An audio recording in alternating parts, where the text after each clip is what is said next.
Ahoy hoy gang, if this is your first time with us, welcome! And if you're joining us from a previous video, hey, I'd love to see it and I hope you're doing well. It's Season 2! Where Season 1 was a compact but incredible foundational adventure, Season 2 is very much where the experiments start to happen. Things are gonna get a little more out there, and we're even going to see our first two-parter. So without further ado, what worked? What failed? Can the Texan spirit prevail? Charcoal as taboo? Let's talk about Season 2! Hank takes Bobby to the fair and realizes he's a natural with a gun. He decides to get Bobby a gun to start his adventure. They go to Megalomart and Hank shows how much he loves and believes in guns and gun safety. Fun fact, the Megalomart employee they talk to is Angela, actually played by Angela Kinsey of The Office fame. We also get the introduction of Dale's Gun Club, an absolute institution of the series. Hank sees Bobby as an absolute shooting wunderkind and decides to enter a father-son competition with him. Hank then remembers how Cotton harassed him as a kid and it causes him to lose focus. He starts to spiral when he realizes he can't shoot and he's going to let Bobby down. Bobby is just genuinely excited to be able to share this passion with Hank, and he's happy to just be spending time with his dad, and Hank was excited too before he started showing a sign of weakness. And credit where credit is due, it may be small, but it matters. Hank sends Bobby to a gun safety class to learn about safe handling of his firearms. Throughout the episode, Bobby is always wearing the proper gear, handles his weapon correctly, and is respecting where he is and what he's doing at all times. This isn't Steve blasting an AK and unloading into Santa. They took the time to animate realistic and safe gun control in the 90s. It is something you just didn't see, especially with this much attention to detail. Anyway, Hank starts going to the range in the morning to try and figure out his issues when he runs into a sports psychologist, Philip Nye, played by Wallace Shawn. Which, what a terrific first guest of a season, just jam-packed with high-quality gets. You'd know Wallace Shawn as Rex in Toy Story or the inconceivable guy from The Princess Bride. But at the time of the episode, he was actually playing Grand Nagus Zek, a Ferengi that knows a thing or two about a deal over on Deep Space Nine. While Hank mocks his psychology at first, Philip begins twisting it, and before Hank realizes it, he's finding coping mechanisms to work through his issues and compete alongside his son. We get the return of Cotton, and Hank has to face his problems head on as he deals with his dad's open mockery while he tries to bond with Bobby, ultimately getting second. And when he thinks Bobby would be upset about not winning, he's ecstatic because he got to spend time with his dad. Again, that's the simple beauty of King of the Hill. The antagonist of the episode isn't a giant chicken or a murderous clown, it's Cotton. It's literally just Hank overcoming his trauma so he can share something he's passionate about with his son. And the best part is, when Cotton shows up at the end of the episode, he is both there to cheer Bobby on and mock Hank. Cotton is not an irredeemable monster, he genuinely does love Bobby and wants to see him succeed, but his humanity is very, very hard to see. That's how you write a great character, by balancing both their good and bad traits. I mean, full disclosure, Wallace Shawn gives one of the best performances of the show. His delivery is next level and just feels so natural. 90s voice acting could sometimes feel very stunted, but King of the Hill, to its absolute credit, feels so smooth in comparison to other shows at the time. How to Fire a Rifle Without Really Trying is a heartwarming 10 out of 10. I really think How to Fire a Rifle needed to come before this episode. It took the time to build up a lot of good faith in Hank, because this episode is probably going to burn through it all as fast as humanly possible. Hank gets a notice from the poorly equipped Wheezy that Luann still has a trailer over at the trailer park that she owes on. It's just been tipped over. Hank tells Luann to go back home and says she can't and doesn't want to. So Hank sets up a winch to pull the trailer back and get Luann out of his house. The entire time he's distant towards her and says she's not family. Now obviously this was back when there really wasn't syndication of the show or a serialized structure, but the episode showcases the den as the room he made for her in Luann's saga. Canonically, the episode had happened previously and established that Hank does care about Luann and especially considers her family. But now he's right back to calling her just company. He and Peggy get into a fight, and she storms off to take Luann back to the trailer park right as a massive tornado is getting ready to touch down. We get a lot of Nancy as a weather girl this episode, and honestly, huge props to Ashley Gardner for really bringing Nancy to life. We also get to see Bill in his military getup, and he starts to actually stand up for himself, which is sort of refreshing to see. But also shows a little power does go to his head really quickly, which will be built on later. Hank and Bobby race to make sure Luann and Peggy are okay at the trailer park, where we see that sure enough, the trailer is full of horrible memories of Luann's parents. Brittany Murphy does a beautiful job balancing the pain and yet positivity in Luann's voice as she tries to fight through what she's going through. She's trying to always stay positive, but there's so many horrible memories in this giant metal coffin. And right as the tornado is coming through, Hank and Bobby see that Peggy and Luann are in a bunker, and Hank gets caught in the tornado. While getting sucked up, he has to hold onto a phone pole while he apologizes to Peggy and Luann. This is one of the few episodes that makes you suspend your disbelief for a second. Should he have been sucked up and launched clear across 3 counties or been sideswiped by a flying cow? Absolutely.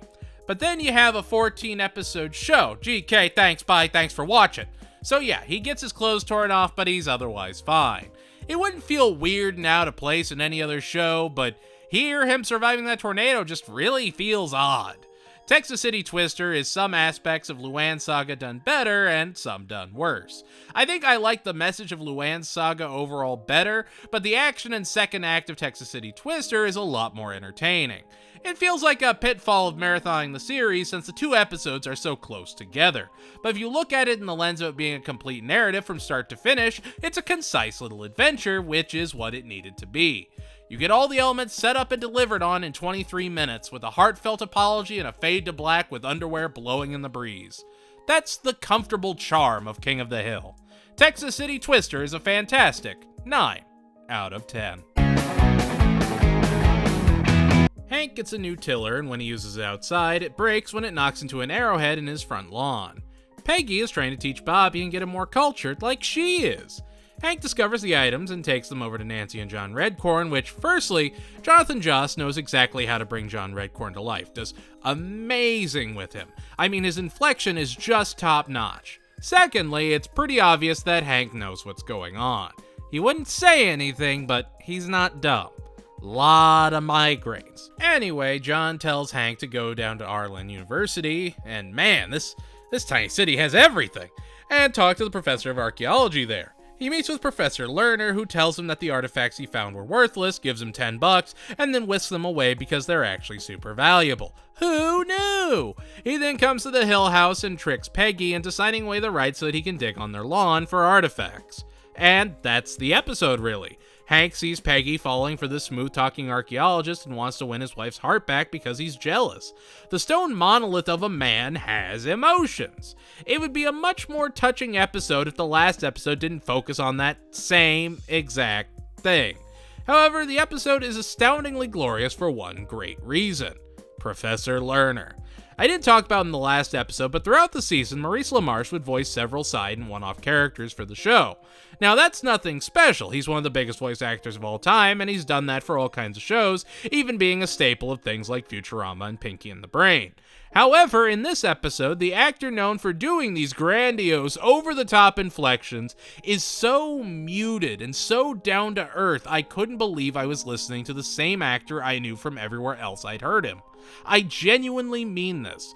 Professor Lerner may be Maurice LaMarche's best character performance of all time. His delivery is just next level, and I can think of giant celebrity cameos in the show that don't even hold a candle to what he's doing here. He makes the Arrowhead essential King of the Hill viewing.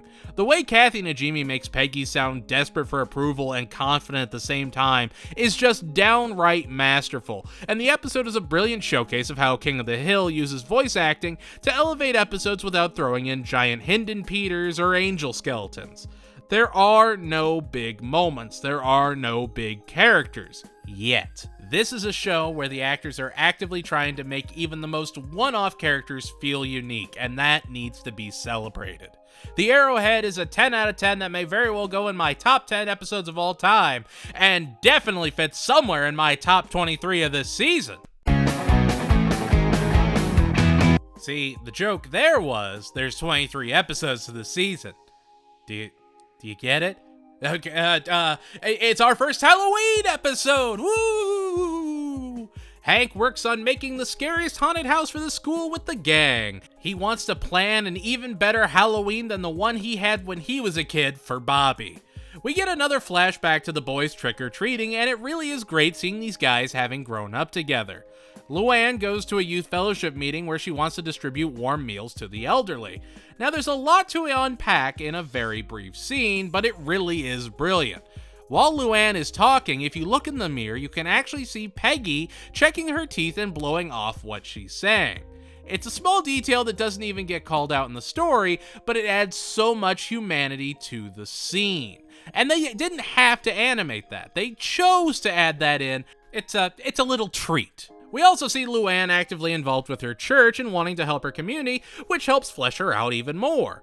Then we get one of the most zealous members of the church in the newcomer, Junie Harper, played by TV and movie legend Sally Field, who was hot off her appearances in Forrest Gump and Mrs. Doubtfire at the time.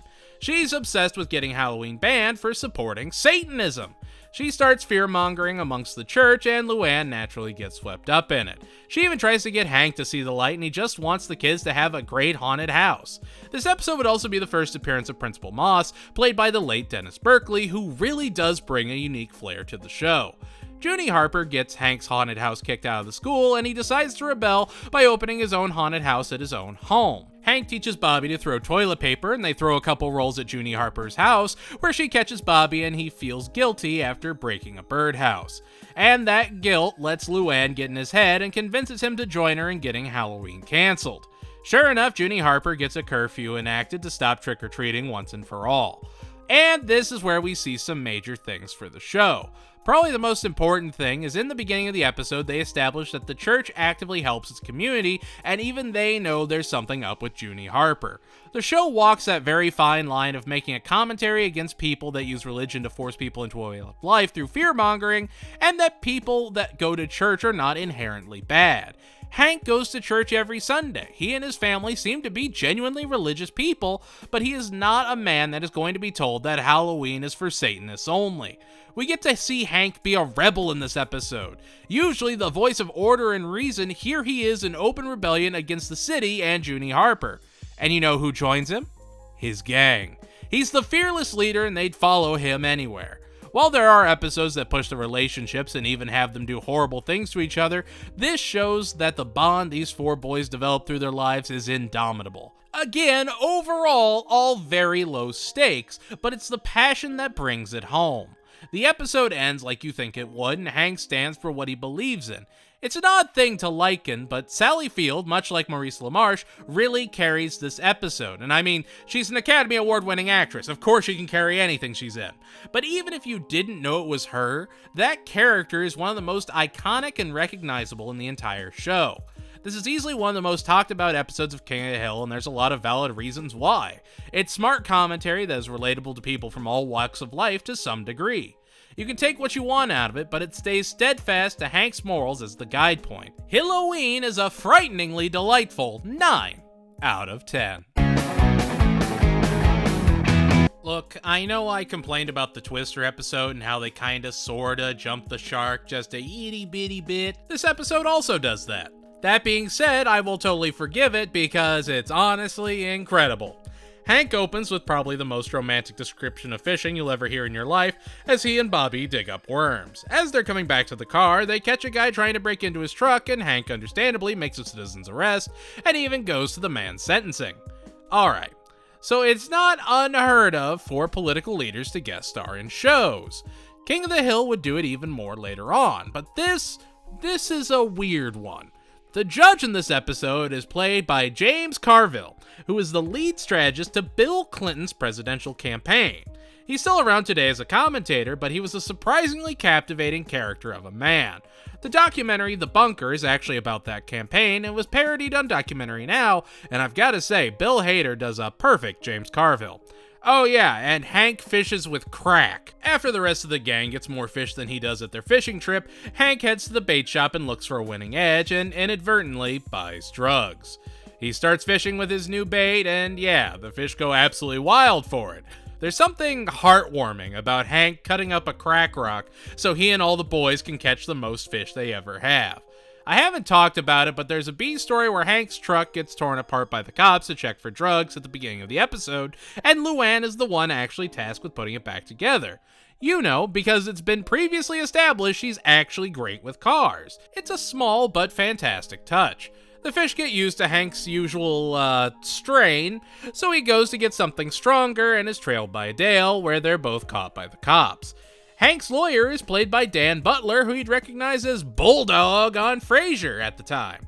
This episode really is a celebration of the follically challenged, isn't it? And so he tells the judge that he used the crack as fish bait, so they go out to the lake and fish with crack. Remember when Hank was constipated? Now he's crack fishing. How far we've come. Now, that being said, when Hank uses a worm, sure enough, he gets a small bass, but a bass nonetheless. The judge clears them and it fades to black over Polaroids of them all having a good time while fishing. Only King of the Hill can do that pivot, and honestly, all the nature shots really made me shed a little tear. I mean, this is a series that really celebrates the small things. Hank just likes to tune the world out and fish. That's great. Everything about the episode is terrific, but if I had to have one minor complaint, it would be James Carville. His delivery just feels wonky and takes you out of the episode at a few points. That being said, he has little acting experience and was a political strategist. I'm not about to sit here and go through every line with a fine-tooth comb. When he's coming after Sally Field and Wallace Shawn, he's gotta really, bump it up a little bit.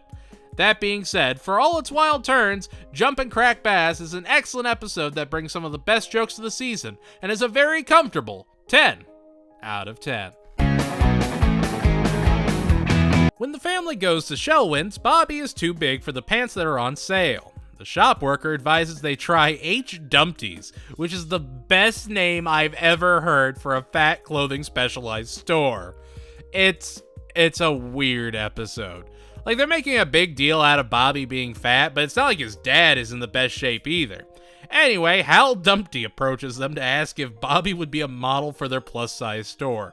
Do you think he knew, like, the moment he realized his name was Hal Dumpty, he was going to be a fat clothing specialized store owner? He's kind of just set in life with that name.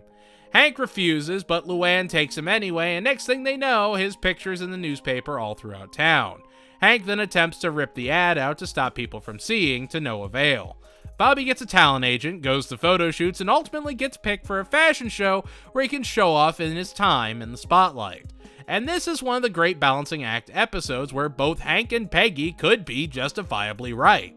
Peggy wants Bobby to be proud of who he is and have the self-confidence to walk around with his head held high, even if he is rocking a few more LBs. Hank doesn't want Bobby being paraded around and shown off because he's just begging to be bullied at that point. And Hank knows that not because he was a pudgy kid, but because he was a bully in high school. Not a very good one, but he was one nonetheless. And so on the day of the fashion show, Bobby sneaks out to join his fellow models, and that's when a crowd starts to form. Hank carries Bobby out over his shoulder as the models walk out and the bullies start pelting them with donuts. I mean, just straight robo-copping these kids with jelly-glazed monstrosities. My main question here is, how hard were these donuts? You have these kids putting some absolute heat into these doughy confections, but I mean, I can't think of a pitcher alive that could put enough spice into a donut hole for it to put down a whole-ass kid.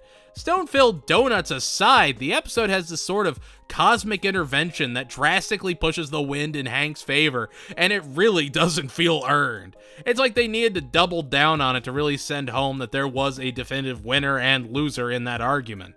Granted, if it was any other show nowadays, it'd probably be something in the same vein as Sarah Lynn from BoJack, the fame going to their head and then the all-too-familiar rise and fall. This at least does something you don't expect. Do I think it makes Hank right for interfering how he does? No, but do I think it's totally valid that he doesn't want photographers taking weird pictures of his kid and posting them around town? Oh, you better believe it! It's an episode that, again, has nuance at its core. Husky Bobby is a solid 7 out of 10 that will probably be overshadowed later on, but it's still not horrible in its own right. Hank and the gang get chastised for using a leaf blower by Pops, played by Jim Cummings, who believes in the superiority of the rake. It's an interesting commentary on the evolution of technology, but even 20 years later, nothing surpasses the leaf blower. That is a peak invention right there. Bobby is still healing from chickenpox when Hank and the gang hear the annoying band players down the street. Face, Zeus, and Kane Skretberg, who are played by Billy Joe Armstrong, Mike Dirnt, and Trey Cool, respectively. That's right, gang, today's the day Green Day came to Harlan. The family goes to the Family Fun Center where Bobby and Joseph are bullied by Kane Skretberg, and I'm just gonna call them Green Day because it's just Green Day. Green Day bullies kids with paintball expertise. Everybody hates Green Day. And so Hank and the gang team up for some CTF vs GD, Capture the Flag versus Green Day, keep up. They get surrounded and humiliated as Hank is called Pops and unceremoniously pelted with the pink paint of shame. The gang start to fall apart after their devastating defeat. Hank refuses to believe he's getting old. The paintball dream is just fantastic. It feels very reminiscent of the peyote scene in Beavis and Butthead Do America, yet very obviously dialed down for a network audience.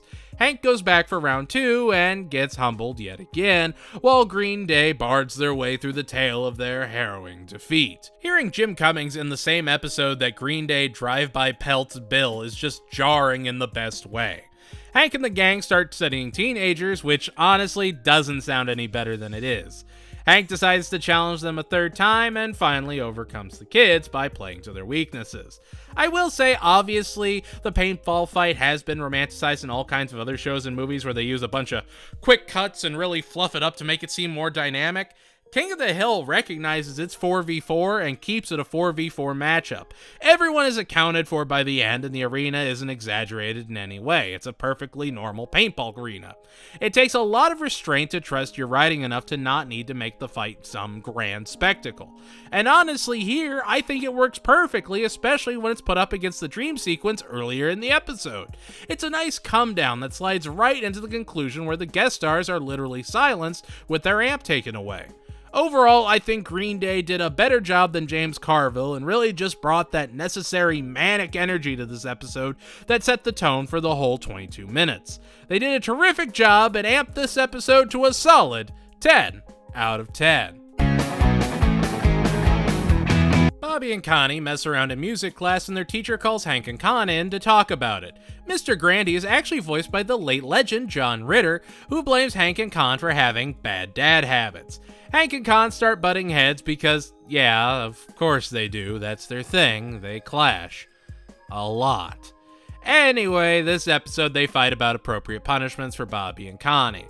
Bobby and Connie decide to run away for an adventure and ride off to explore when they're joined by Joseph, and they start fighting over Bobby before agreeing to go to the caves. Ooh. And so Hank and Con have to race to find the kids who head deeper and deeper into a makeout point. We also get, I think, our first appearance of Monsignor Martinez. Vaya con Dios. This is a weird episode that flatlines pretty quick. They keep bringing up that Weird Al died, and that's a terrific little detail at least, but the episode stretches a plot way too long that just feels like the longest round of yes and ever played. Bobby, Connie, and Joseph go to the cave, and it's a makeout point, and they run out of light, and there's a relationship angle, and when they find their dads, they're still trapped. It just has this sort of constant, almost droning nagging to it. It just doesn't do anything. It's nice to hear Con and Hank joking with each other, but it doesn't have any chance to show any fruit because they're getting yanked out of the hole by firefighters, and then Bobby and Joseph just ride off like best buds. The end bit is just so rushed when if they cut like 40 seconds of the cave scenes in the middle, they could have actually had a resolution to it all. The second act dragging the way it does brings down the whole episode, and the episode as a whole just isn't really anything to talk about other than the budding romance between Connie and Bobby. It's just a weirdly long 6 out of 10 that doesn't feel like anything. It's the most vapid episode yet. Bobby is writing a paper for Sunday school about his dad as someone he admires. The episode is magical for 2 reasons. One, it is our first appearance of the one true old top, Buck Strickland. one of the best characters in the entire show and a mainstay going forward. And 2, it's the first appearance of M.F. Thatherton, played in his freshman outing by Burt freaking Reynolds. This season would have both Sally Field and Burt Reynolds, who used to date and starred in several movies together in the same season, and I refuse to believe it was a coincidence. And even then, it's not the end of the hits. The episode focuses on Hank on behalf of Buck trying to wow a client that came from Boston, so he'll choose Strickland Propane over Thatherton Fuels. The only problem is the client, Mr. Holloway, is expecting a stereotypical Texan 10-gallon hat and all. And so Hank has to bury his pride and starts lying to make himself sound like the most exaggerated Texan this side of the Rio Grande. Mr. Holloway is actually played by an incredible Billy West. This was right after he'd played Bugs Bunny in Space Jam and right before he'd go on to play Fry in Futurama.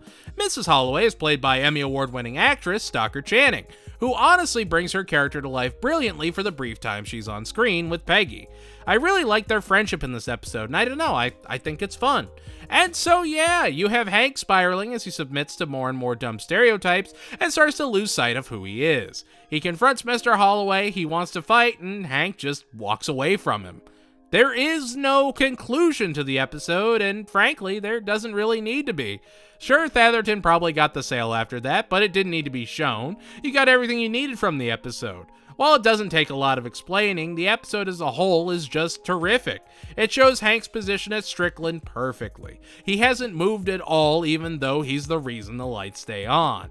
Thatherton went out to do his own thing and poach Strickland's people, sure, but he built his own competition.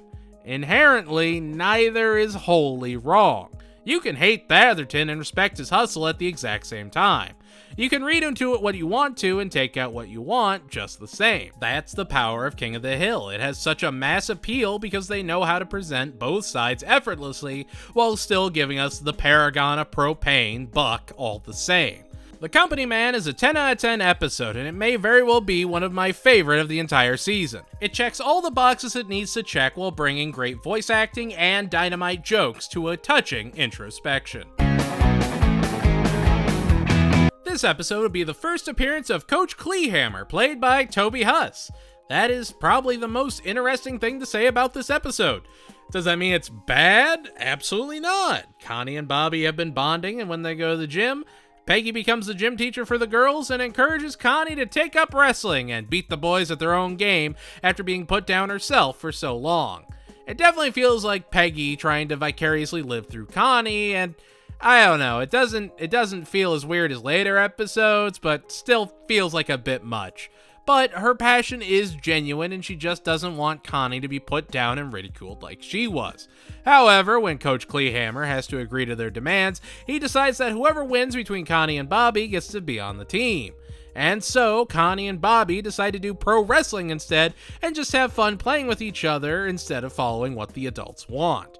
They found their own answer to the unwinnable solution, their own Kobayashi Maru, which is really sweet for those characters and works perfectly for them, but you really have no doubt through the episode that that's what they choose to do, and I think that's great. They never really seem to jeopardize themselves or their friendship, and it shows that they really do care about each other. This is also the funniest Khan has been, honestly, since the show began. Obviously, Toby Huss is still figuring out the character, but he's getting sharper and sharper with the jokes, and the delivery is just top-notch. Bobby Slam is definitely a background watch episode. You can come in at any point and pretty much get the gist of what's going down, and since it's so low stakes, that's frankly totally fine. Remember, this is 97. They're not trying to keep a serialized narrative. Sure, there's development across seasons, but for the most part, sometimes an episode is just 23 minutes of animation. Bobby Slam is a perfectly okay 7 out of 10 that while it has moments of next level comedy, it just never really rises above being background noise. It's our first holiday episode, and the first proper appearance of Hank's mom, Tilly Hill, played by country music icon Tammy Wynette. She's visiting for the holidays with her boyfriend, Gary Kasner, played by one of the most foundational men in the world of comedy, Carl Reiner, creator of both Rob, my goo, Reiner, and The Dick Van Dyke Show. And here's a fun fact I had no idea of. Carl Reiner wrote exactly one episode of The Cleveland Show, officially making it the weirdest of the trio of shows and tragically ironic in a lot of ways. Hank is understandably cautious of his mom's new boyfriend, fearing that he'll just be like his dad, who used her as a literal footstool. Can't emphasize that enough, put his feet on her. However, Gary is a perfectly friendly guy who is super nice to everyone. He's also a veteran who just cares about people and feels like an excellent contrast to Cotton and really makes you wish you got to see more of him. Hank then walks in on him and his mom slapping silly putty and goes blind from the visual trauma. Unlike Hank's unmentionable problem, Hank does get ribbed about going blind, mostly because it's just psychological, and honestly, yeah, it's just from him being stubborn. He literally refuses to see Gary. He refuses to acknowledge that he even exists. And when he needs Peggy to drive him to Cotton's for Christmas, lo and behold, who's behind the wheel? None other than Gary! Gary is willing to go to his girlfriend's ex-husband's house with her son on Christmas. He hears Cotton making fun of Tilly and lashes out, and ultimately earns Hank's respect. Hank slowly but surely comes around and then finally embraces Gary at the end of the episode, getting his sight back. I spent a lot of videos talking about wild and out there Christmas episodes, but honestly, this is my favorite King of the Hill Christmas episode, and honestly, like top 5 Christmas episodes of all time because of how simple it is. In case you're wondering, it's right below the Hey Arnold Christmas special. You know, the one. It's Hank literally coming to terms with his mom's new boyfriend and opening himself up. It's not a family episode, it's a Hank episode. And it's okay to give Hank an episode to heal. Hank doesn't know what to do about a man that actually treats his mom with dignity and respect. He doesn't know how to deprogram all the things his dad did. And I know I went deep into Carl Reiner, but I mean, Tammy Wynette is still Tammy Wynette. She's one of the most prolific musicians of all time and an icon in her absolute right. I had to sort of balance it at the end, otherwise I'd feel bad. I mean, she has revolutionized what country music is. The Unbearable Blindness of Lang is a 10 out of 10 that relaxes you as it goes on. It's 23 minutes of tension relief. The episode opens with a commentary about how America has stopped making television sets and buying a Japanese TV is a groundable offense. This was 1998. Luann finds a box full of hand puppets at a garage sale after Buckley blows her off, and Hank gets them for her while trying to repair his good, hearty, freedom-powered picture box.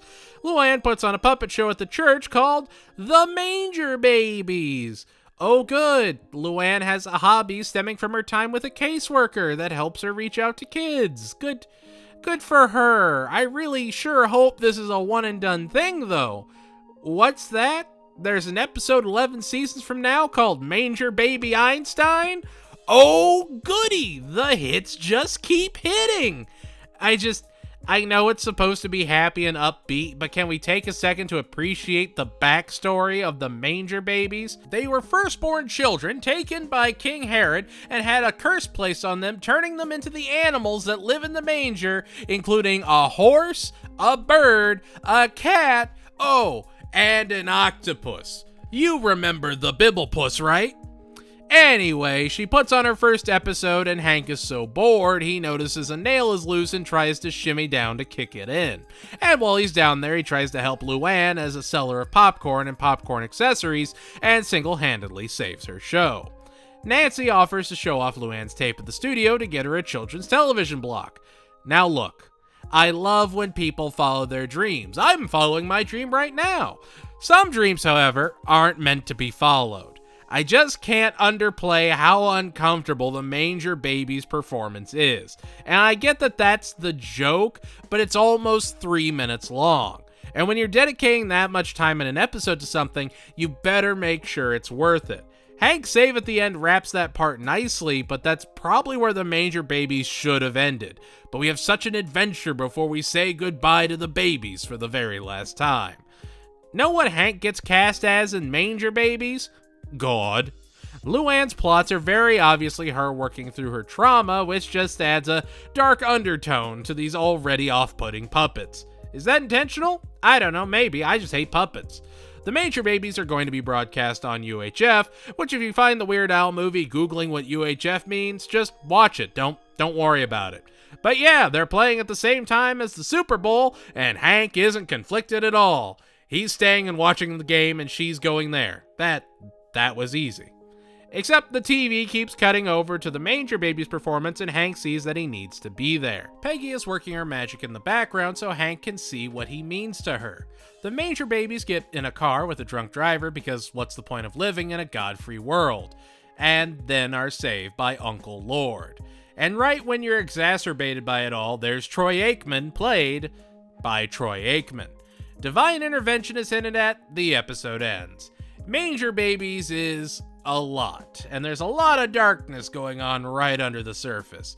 Yet again, absolutely dynamite performance by Brittany Murphy as Luann, who just made her into such a multidimensional character. I mean, my Hank, talk about a true talent. Meet the Manger Babies is honestly saved by its third act. It's not a gentle landing, but at least they got the wheels down. Meet the Manger Babies is a harrowing 6 out of 10. A torch is passed Olympic style as Texas is a nice brisk 38 degrees and Strickland Propane is celebrating the annual Summer in January Winter Family Picnic. All the heads of Strickland Propane are in one place as the snow begins to fall and chaos is afoot. Now, full disclosure, I grew up in the Midwest most of my life, so when I first watched this episode as a kid, I thought it was the most unrealistic thing imaginable. And then I moved south. You'd think the world was ending over some flurries. And so yeah, Snowmageddon is coming to Arlen, bringing like 3 inches of snow in its wake. And that means Strickland Propane is on red alert. We get our first appearance of Joe-Jack, who sounds way different than his almost Eeyore-esque voice later on. But he's still whipping out his iconic honey line. Buck has a heart attack while looking at a calendar, and he appoints Vickers with being the head of the operation over Hank, who he has sent to feed his dogs. His most trusted right-hand man, used to feed his dogs. Also, we get the snow angel scene with Bobby and Buck, and I'm not gonna lie, laughed so hard I cried. I mean, clutching my chest like Buck was in a dry heaving laugh. That is the raw comedy of the show. Hank understandably doesn't take it well as he's pushed around by Vickers. There are no special guests this episode. Everyone in the episode is a series regular, and honestly, they made sure the episode was strong enough they didn't need some celebrity guest to draw the viewers in. Hank has a crisis of faith when he sees Buck uses electric grills instead of propane, and heads up to the lake with his family to ponder where his life should go from here. We get the classic Ma and Pa line, and sure as the sun does set on the horizon and Jack Kennedy bungled that Piggy Bay, Hank goes back to Strickland to help the people suffering in the cold like the hero he is. Snow Job is one of my favorite episodes of television in general, right up there with Office Spaceman or Escape to the House of Mummies. It's an episode where Hank is honest to goodness the hero of the story unquestioned. His family supports and believes in him, and he is there for a community that needs him most. Now, is Buck horrible to him and passes him over for Vicar? Absolutely. But he also acknowledges he's his right-hand man. Hank is the one that keeps the lights on, and if Buck didn't have him, Strickland would crumble. Hank treats his coworkers with respect, and they respect him in turn. I worked in customer service a good amount of years, and I worked my way into a managerial position more than a few times, and I can tell you this. If you follow the Hank Hill model and really trust and commiserate with your coworkers, you will have a more solid team every single time. I know it's just anecdotal, but I actually learned so much about being a manager and leader in some regards by watching King of the Hill. It's rarely preachy about the messages, but they are usually there. And while there are episodes where Hank is just 100% the antagonist for no real solid reason, there's episodes like this that remind you at his core, Hank will always do what he thinks is right. He will always help those in need. Granted, and this is just something that has bugged me about this episode till the end of time, Hank comes to the rescue after Vickers talks down to the propane truck drivers by having his friends and Peggy drive tow trucks to drive the propane trucks around. Because you don't need a special license to drive a tow truck.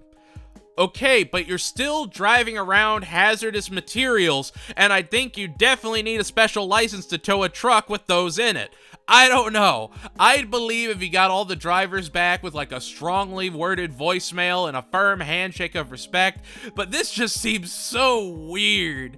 Does it take away from the episode? No, not really, but I know if I didn't say something, it would bug me. Snow Job is a perfect 10 out of 10 and easily one of the best episodes of the show, bar none. It's what King of the Hill is at its very core. It doesn't need any extra bells or whistles, and while it could have just been a filler episode, it turned into so much more. You can just as easily love this episode as much as I hate it. Carrie Strug has a guest appearance in a dream sequence, and that's about the most fascinating thing about the episode. Carrie Strug was everywhere. Everybody tried to get Carrie Strug on their show. I was looking at her IMDb just out of curiosity. There's like 16 guest star roles in like a year. It's insane. Peggy and Hank reminisce about their first Valentine's Day where Hank hurt his back and had to miss it, and Peggy made beef Wellington and they played the dinner out over the phone. Mind you, this was before Gordon Ramsay was ever on TV shoving beef Wellington down the world's throats. Anyway, she's subbing for the old school's record keeper and finds out that Hank didn't hurt his back, he had mono, the kissing disease. Hank tries to play it off and come up with excuse after Peggy discovers that her beloved cherished memories were all a lie. She gets the full story from the girl that gave him mono, Amy Edlin, played by Jennifer Jason Leigh, aka Daisy Domergue in The Hateful Eight. Hank helped her when her foot got stuck in her bike chain and she tried to guilt trip him into making out with her before she forced herself on him, kissing him as he tried to push her away and run off. Which, seeing it play out, feels like something Hank would absolutely do. He was awkward in the moment, but he ran away knowing it wasn't right. He then proceeds to do more and more grandiose romantic acts to show Peggy how much she means to him, and she scoffs and blows him off until she recounts it all to Nancy and her friends and realizes how sweet he's been.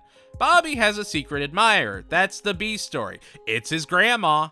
Again, Peggy's mom is different from how we were first introduced to her, and she's going to keep changing until she's totally unrecognizable when she's ready to tan Henry Winkler's hide.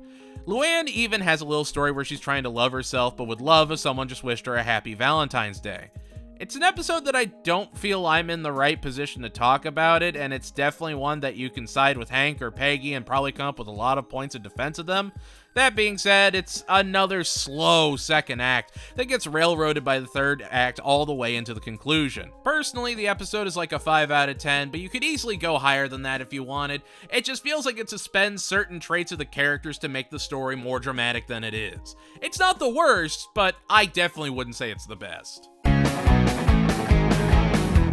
We hear Khan belting out to his jukebox showing us how much he loves to sing as Min brags about the condo they're going to enjoy in Mexico when Khan's brother eventually does back out.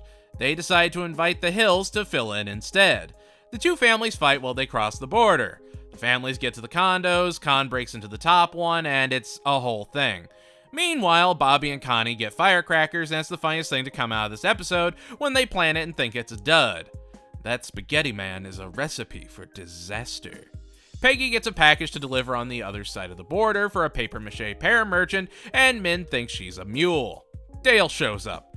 Jacinto, the owner of the condo, is played by Paul Rodriguez, who I genuinely for all these years thought was Eric Estrada. He did an absolutely fantastic job, and honestly I wish he was in bigger things. Anyway, the cops arrest Hank, Dale, and Khan for breaking in, confiscate their licenses, and charge them 10,000 pesos. They send the families home and decide to illegally cross the border. Oh look, it's an episode where Hank and Khan realize they're not all that different and start to bond by the end of the episode. Wow, I'm so glad they're doing something so dynamic and original with these two characters. I will say the inclusion of Dale at least helps as they start to build up the conspiratorial wild man that he is, and in a beautiful sunset illuminated scene, the men cross the Rio Grande. And yeah, that's it. They cross the border, comment on immigration and the difficulty of getting in through legal channels, and then it fades to black. It feels like a lot of situations that just never really get a resolution. This is best exemplified in the La Bamba firework in the mascot statue.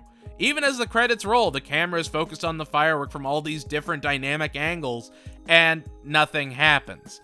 It builds intense energy to have literally zero payoff. The present pair that Peggy destroys is never addressed. The guys make it back to the States with zero repercussions whatsoever, and it's just not talked about. and the episode just kind of ends. Again, some funny moments from Dale, but other than that, it just spins its wheels and doesn't do much. It's a 5 out of 10 that just kind of drags on way too long. Hank and Con get into an accident as they pull out of their driveways and knock into each other, and Hank has to go to his insurance to get it settled, where we meet Mrs. Kaliki Ali, played by acting and comedy great Amy Hill, who also played Mama in American Dad. She'd show up in only one other episode, and it's a great one. Anyway, to avoid a rate increase, Hank decides to take a traffic school course and decides to take defensive driving, and even brings Bobby along for the adventure. Turns out it's a deaf comedy driving class, and the teacher is Roger Buddha Sachs, played by Chris Rock, who is currently in the middle of catapulting to widespread fame with his hit show, The Chris Rock Show. While he would do voiceover in things like Madagascar and Everybody Hates Chris, it's really important to not only recognize, but celebrate how invested Chris Rock is in the character. He's actually trying, and he creates one of the most iconic guest characters of all time that would go on to show up in several more episodes. His boss, Mr. Glenwood, is actually played by Good Times' John Amos. Orlando Jones would also guest star and show up in Office Space the next year.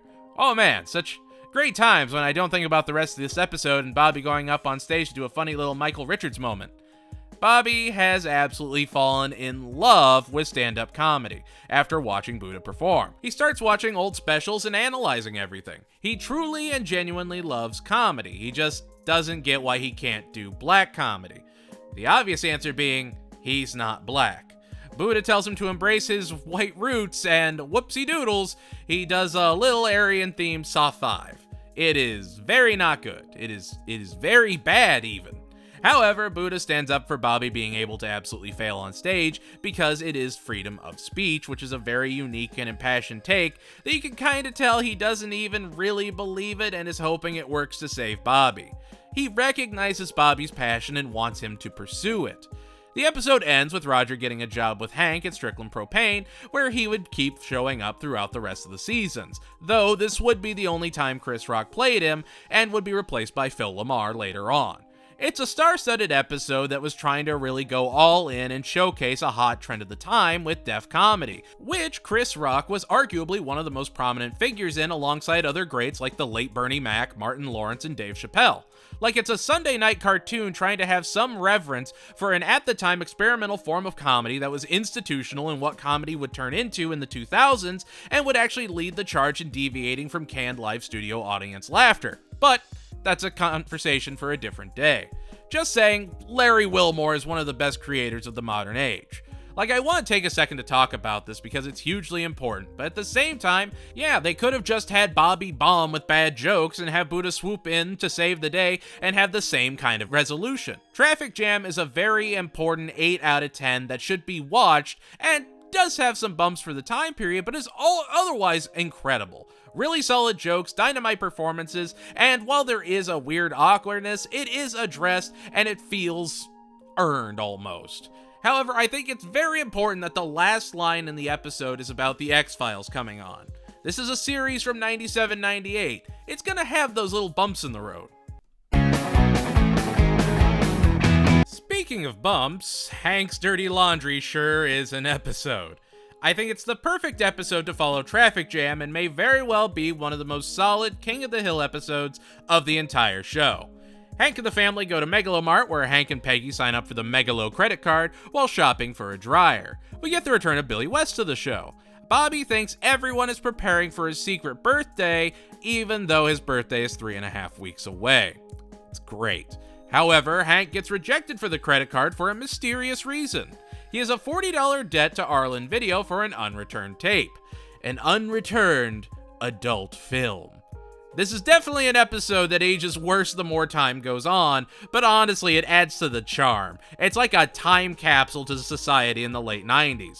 Cell phones are scarce luxury items that are becoming more and more common. Rental stores where you can get VHS tapes. It's just great to look back on. Almost makes you forget about the rest of the story, which is honestly fantastic. Hank has to prove that he never checked the movie out, and his neighbors and community start to shun him, until a mysterious stranger, Bill, leaves a bunch of adult films on his stoop for him to study and research to prove his innocence. Reminder, this is for $40. Yeah, absolutely worth more than that today, but it's still really not that bad. Instead, the man decides to be a connoisseur of carnal cinema to prove his good name has been besmirched in error. This man goes to a civil court and starts spouting off his findings until the judge, played by Lynn Thigpen, finds in his favor. He gets the credit adjusted, gets approved, and comes home with a washer and dryer like a winner. The man has saved his home and has returned everything to normal. It's such an ordinary, run-of-the-mill scenario, just elevated by it being an adult movie instead of the usual, you forgot to rewind one too many times. Real thing you'd get dinged for, not rewinding the tape for the next person. This was our society for a time. And honestly, with how earnest Hank is about it all, you stay on his side throughout, and he takes you down this delightful rabbit hole where you're savoring every twist and turn.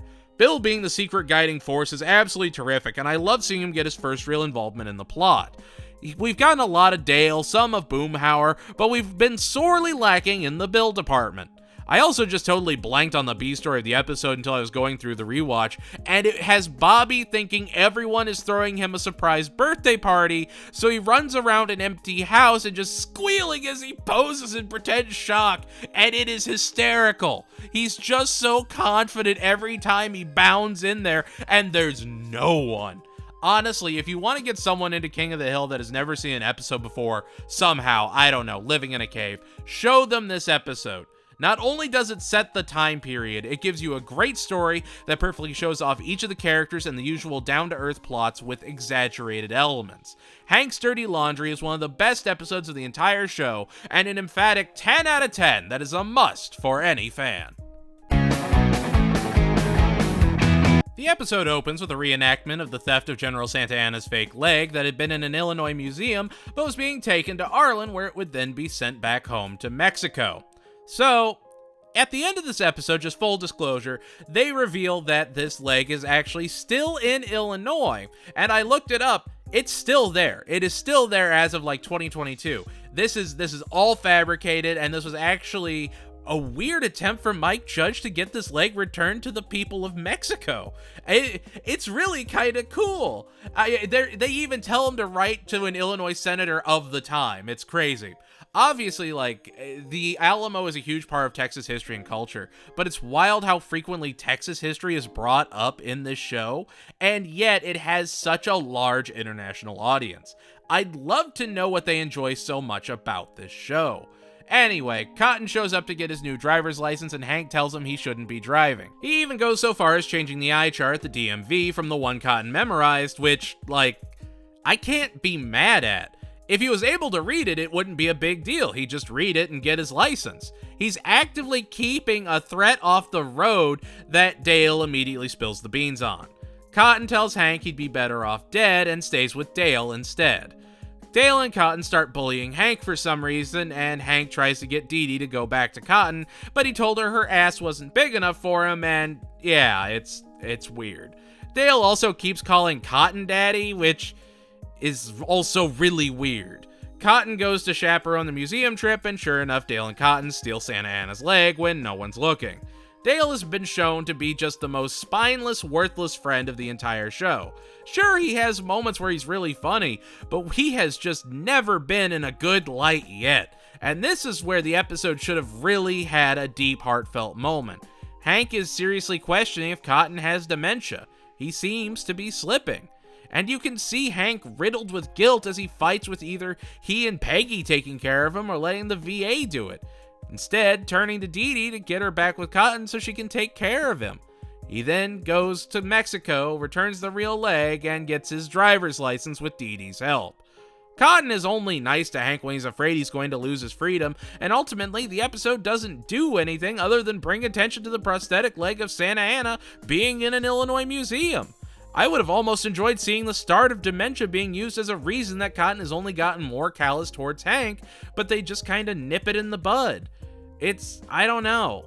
The episode just doesn't seem to land right. I feel like Dale Tech later on in the show actually has a better payoff after they've softened Cotton up a little. The final Shinsult is enlightening, but stretched out 7 out of 10. Leanne, Luann's mom, gets out of jail and comes to stay with the Hills. Luann thinks that her family can finally be put back together while everyone else gets ready for Hurricane Leanne. Peggy does her best as a surrogate mom for Luann and just wants to make sure Leanne doesn't throw her off of her path. Leanne is actually played by Pamela Alden, who does a great job making her feel like a unique, unbridled force. Meanwhile, Bill fights his toe fungus. And the moment some confidence comes back to this poor man, he runs into Leanne and the two start a romance since they can't drink. I think the continuity is the reason this episode works so well. Even the events of an episode like Texas City Twister are relevant here because they bring up the destroyed trailer. It feels like you can pluck like 20 episodes out of the entire season and you'd have a little narrative to just take in about Luann's adventure. Luann's story is tragic and yet beautiful as you see her climb into her own identity. Her mom, freshly out of prison, abandons her to spend time with Bill. Leanne starts blowing off everything else so she can bleed Bill dry of his finances. When she finds out about his fungus, she starts drinking again to try and power through it. And then, when Hank figures out she's been drinking, Bill announces they're engaged and Leanne proceeds to beat him. The barbecue that they throw to celebrate goes about as well as you'd think and ends with Peggy stopping Leanne from stabbing Buckley with a fork and kicking her out of the party, literally. Leanne's Saga is not an especially funny episode. I'd be very surprised if anyone's favorite jokes come from it, but it has narrative weight and importance. In just 23 minutes, you actually see who Luann's mom is rather than being told about it, which better showcases the hardships she lived through before coming to the Hills. You see that she's ultimately unchanged and that Peggy desperately just wants her niece to be happy. The episode even ends with their bond being closer than ever when Luann realizes just how much Peggy cares about her. This is a mostly dramatic episode that only works as well as it does because it comes near the end of the second season. All the characters are written perfectly, and King of the Hill is one of the few shows that can do an episode like this and maintain a mostly serious tone and have the actual episode be good. It's episodes like this that make Snow Job or Hank's Dirty Laundry feel more lackadaisical. They're not afraid to address the drama and heartache in a room or a family, and it sings because of it. Leanne's Saga is an uncomfortable but expertly written 8 out of 10. Hank has to pick the new hire for Strickland Propane. Maria Montalvo is one of the best candidates for the job and is voiced by Bertia Damas, but he doesn't go with her at first and instead goes with Leon Petard because he doesn't know how to handle women in the workplace, even though Debbie and Melinda already work there. Leon is played by Brent Forrester, a producer on the show. Jim Dotrieve, another producer, would also appear in the episode. Leon is addicted to drugs. His attorney comes in to tell Hank he has to accommodate his disability because of it. The other workers then try to get away with it, knowing that they can't get fired now and try and shirk their responsibilities. We also get more information about Monsignor Martinez's pant line. Hank refuses to believe the reality because he can't admit that he made a mistake hiring him. Leon's attorney is actually the same character model as the CPS character from the pilot. The episode is basically a commentary on the Americans with Disabilities Act, and it's a lot. Joe Jack is starting to sound more and more like what we know now and would later be used as the voice Toby Huss would do for Ernie Devlin in Harvey Birdman, Attorney at Law. Hank then has to find a way to fire Leon, so he quits. So the company has less than 15 people, and Buck can fire Leon without consequence. Managers circumventing the Disabilities Act by intentionally keeping employment low so they can fire people. Woo, it's a little too real. I'm not going to get into it, it's really not my place to, but the episode as a whole just doesn't feel right, and has always been one of my least favorite. It's not as bad as Hank's bully, but it's down there. The end of the episode is funny at least, but it doesn't do much in fixing that second act problem the season has suffered through. Junkie Business is just a 3 or 4 out of 10. Boomhauer gets invited to compete in an amateur race against a cop to drive the pace car at a NASCAR race. Hank refuses to just give Bobby a new BMX bike and tells him to get a job instead, eventually getting him to work at the track under Jimmy, a recurring character. This is the racing episode. The last snack boy literally runs off after handing the job off to Bobby, and Bobby struggles at the track under the hot sun, but tries his best to get through it at first. But Jimmy really starts hammering him with more and more dangerous work. When he tries to bring it to Hank's attention, Hank is more focused on being part of Boomhauer's pit crew and just attributes it to Bobby not having good work ethic. Hank even says Bobby has to always say yes to his boss, and then Jimmy sends him to walk across a live racetrack. You can celebrate how far Bobby is willing to work and put in 110 efforts into his job, but also be aware that it's a horrible mentality to teach a kid to never question their boss, especially when their life is endangered. It shows that Hank's lessons aren't one size fits all, and you need to take your unique situation into consideration. Hank is just too trusting. We saw this even in Snow Job. This episode would also have an Icon of the Racing World guest star with Dale Earnhardt making an appearance. The Intimidator was one of the greatest racers of all time, and while he did tragically pass, it can't be understated the impact he had, though his lines are noticeably off. Like, they sound recorded in a completely different booth, but he's Dale Earnhardt. That's fine. It's whatever. He's only there for like 2 sentences. Boomhauer gets to drive the pace car. Hank chases Jimmy for endangering his son and realizes he should have listened to Bobby to begin with. He even tries to make it right by paying Bobby what he was rightfully owed, and Bobby doesn't even take it, instead opting for just some cotton shorts. That goes to show what a cool little kid Bobby really is. Bobby has become a media icon because he's just himself. We've seen him explore hobbies and learn work ethic this season, and he really has grown a ton. I just wish this episode didn't drag so bad, which seems to be a recurring theme, and does make sense. Remember, this was a lead-in show. You wanted to have the opening be exciting and the end be exciting so people kept watching, but in the middle, a lot of people would be going to the bathroom or getting snacks, gearing up for what would lead into usually The Simpsons or one of their other animated properties. Some episodes feel like a tightly packed 23-minute adventure. Others, like this, you can just fall asleep, wake up 3 episodes later, and still know what happened. Life in the Fast Lane is a totally fine 6 out of 10. Bobby inadvertently gets 3 breakfasts where he basically eats 6 bowls of Cookie Crunch cereal before going to school wired on sugar. After a great freak out in class, top notch, his nurse diagnoses him with ADD. Peggy blames herself for not being around as she dedicates time to take care of Bobby, who is suffering from the rare disease of ADD. Oh, that horrific affliction. Why, I don't know a single other person cursed with such a nightmarish fate. Peggy is bored now that she's a stay-at-home mom, so she jumps at the chance to get Hank's guitar fixed just to be able to get out of the house. Peggy makes a musician friend who becomes her guitar teacher, Emily, played by Annie DeFranco. The episode quickly becomes less about Bobby's dastardly disease that still has no cure, and more about Peggy's turtle song and how Emily starts pushing her to be more and more liberated because she thinks she's just a sad stay-at-home mom. Tammy Wynette returns as Tilly for a brief cameo. Credit to Tammy where credit is due. She came back for literally like 30 seconds of footage. It's great.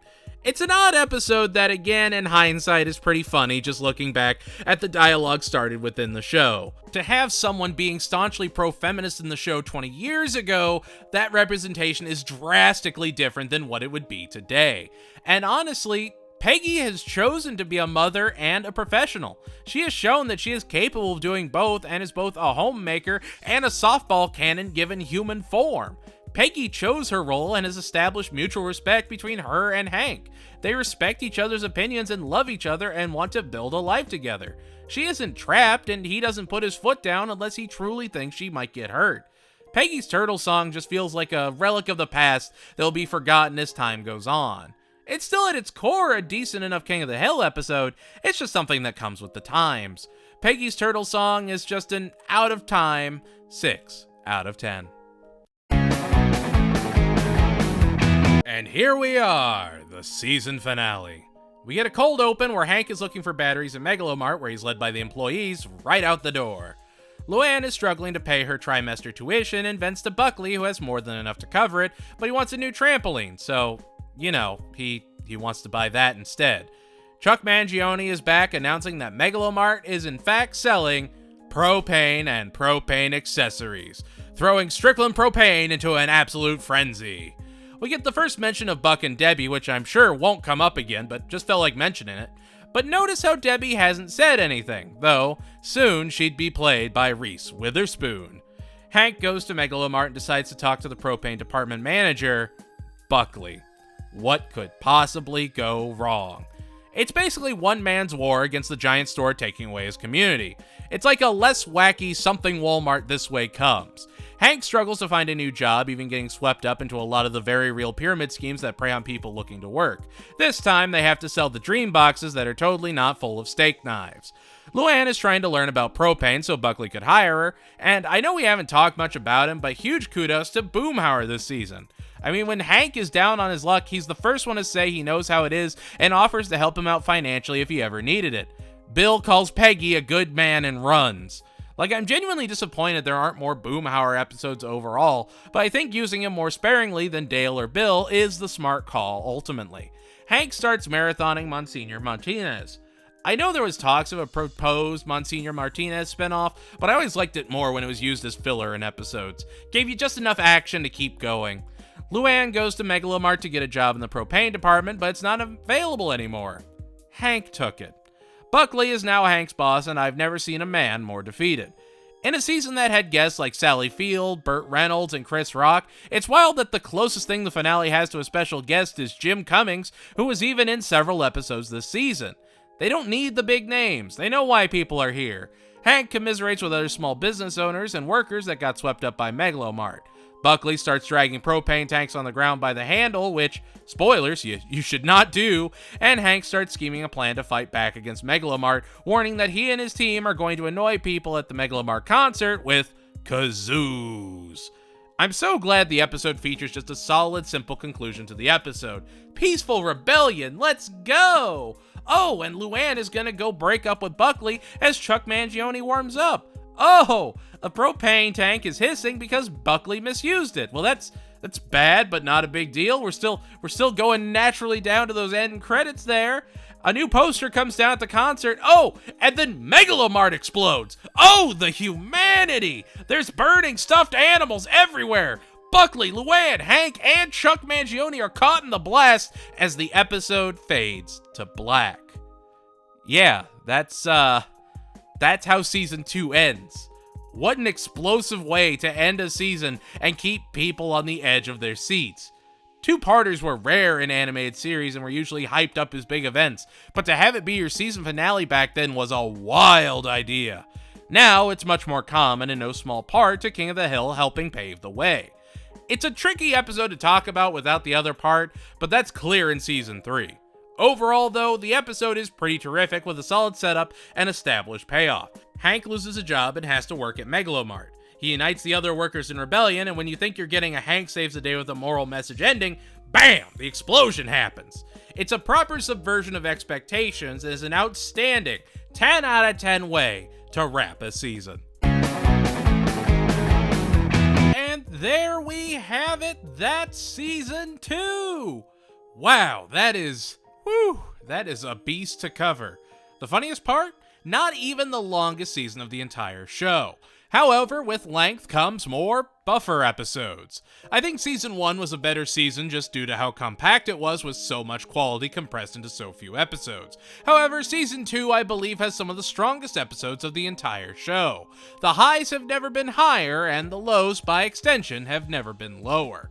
Where season 1, like most shows, focuses on the family and the smaller connections, season 2 focused on expanding the world. We got more of Strickland Propane, the track, we got new characters introduced, and overall we saw the Hills going on grander and grander adventures. So, like always, anything you think I was right on? Wrong on? What was your favorite episode? Least favorite? Let me know in the comments below. And if you liked what you saw, make sure to like, share, and subscribe. The next season is going to be more than a little interesting. Hank swims with a dolphin, Peggy gets a pen pal, there's a lot of dramatic stuff going on. And so, I shall see thee when we review Season 3. Remember to stay strong, keep fighting, and know I always believe in you. You can get through this. Goodbye, everyone, and thank you so much for watching. You all make this little dream worth it, and I'll see you next time.